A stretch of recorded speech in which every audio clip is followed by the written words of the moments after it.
Social মিডিয়ায় একটা আসমা নিয়ে যে একটা শোরগোল চলছে, আমি আমাদের কর্মীদেরকে অনুরোধ করব এটা নিয়ে এত শোরগোল করার, কাটছাড়ার কথা বলা, বিচার বিশ্লেষণের কোনো প্রয়োজন নেই।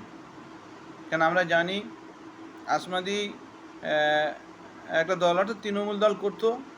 তিনি তৃণমূল দলের সঙ্গে চাওয়া পাওয়ার তানার পূরণ না হওয়ার জন্যে তিনি একটা সুযোগ নিতে আইএসএফে এসেছিল।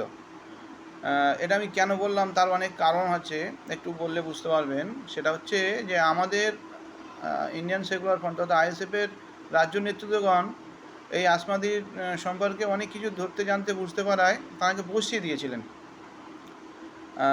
এমনকি আমাদের দলের চেয়ারম্যান মাননীয় নওশাদ সিদ্দিকী ভাইজান, তিনিও কিন্তু পরিষ্কার বলে দিয়েছিলেন যে আসমা আমাদের দলের